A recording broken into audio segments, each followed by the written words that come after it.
Rusia kembali memamerkan senjata strategisnya yang paling misterius dan menakutkan, rudal jelajah bertenaga nuklir 9M730 Burevestnik, atau yang dikenal NATO sebagai SSC X-9 Skyfall. Badan Intelijen Norwegia baru-baru ini mengonfirmasi peluncuran uji coba ini, yang dilaporkan terbang sejauh 14.000 km selama 15 jam dari situs uji coba Novaya Zemlya di Arktik. Inti dari Burevestnik adalah mesin ramjet nuklir yang seharusnya melepaskan emisi radioaktif. Lalu, mengapa Norwegia tidak melaporkan adanya tingkat radiasi abnormal setelah uji coba? Apakah Rusia menggunakan teknologi lob tertutup ala Soviet? Dan apa artinya senjata jangkauan tak terbatas ini bagi keseimbangan kekuatan global? Konfirmasi uji coba jangkauan tak terbatas. Klaim Moskow mengenai Burevestnik awalnya ditanggapi skeptis, tetapi konfirmasi dari intelijen Norwegia telah memberikan kredibilitas pada pengumuman Rusia. Fakta uji coba, peluncuran dilakukan dari Novaya Zemlya, lokasi yang secara historis terkait dengan eksperimen nuklir Soviet.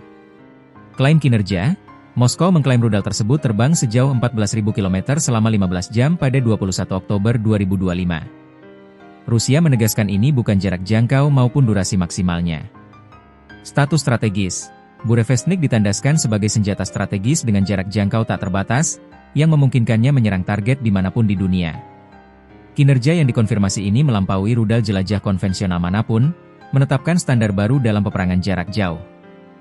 Misteri propulsi nuklir, skeptisisme dan emisi. Inti dari Burevestnik adalah teknologi ramjet nuklir, sumber utama skeptisisme para analis.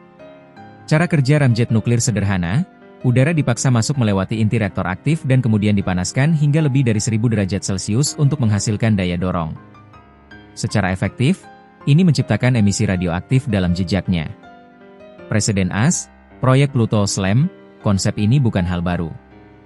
Amerika Serikat mengeksplorasinya pada akhir 1950-an dengan proyek Pluto untuk mengembangkan SLAM, Supersonic Low Altitude Missile. Proyek itu dibatalkan karena risiko keselamatan yang tidak terkendali dan masalah radiasi. Paradoks Norwegia, intelijen Norwegia memantau semua aktivitas nuklir Rusia di Arktik. Namun, setelah uji coba ini, Oslo tidak melaporkan adanya tingkat radiasi abnormal.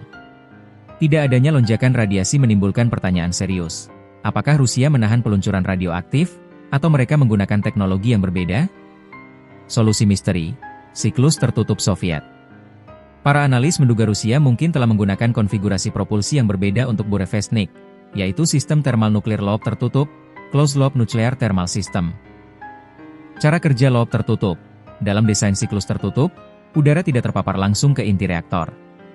Sebaliknya, udara dipanaskan secara tidak langsung melalui penukar panas menggunakan pendingin logam cair, seperti timbal bismut. Presiden Soviet, Uni Soviet sebelumnya mengembangkan reaktor kompas semacam itu untuk kapal selam, terutama untuk K-27 eksperimental dan kemudian untuk kelas proyek 705, Lyra. Kelemahan dan keunggulan, teknologi ini menawarkan kepadatan daya yang mengesankan, tetapi terkenal sulit dirawat. Pendingin harus tetap di atas 125 derajat Celcius agar tidak membeku dan merusak sistem secara permanen. Hal ini menyebabkan pensiunnya kapal selam Soviet berteknologi ini. Namun, untuk Burevestnik, masalah pemeliharaan jangka panjang menjadi tidak relevan. Reaktornya dirancang untuk operasi sekali pakai, diaktifkan sekali untuk mendukung penerbangan rudal tersebut. Konfirmasi Norwegia mengenai Burevestnik dan klaim jarak tempuh 14.000 km adalah pengingat kuat bahwa Rusia terus memprioritaskan modernisasi senjata strategisnya. Misteri radiasi mengarah pada kemungkinan penggunaan teknologi lob tertutup Soviet yang canggih, memecahkan dilema emisi radioaktif yang mematikan. Rudal dengan jangkauan tak terbatas ini menambah lapisan baru pada ancaman deterensi nuklir Rusia, memaksa AS dan NATO untuk mempertimbangkan kembali pertahanan rudal mereka. Ini adalah babak baru yang mahal dan berbahaya dalam perlombaan senjata.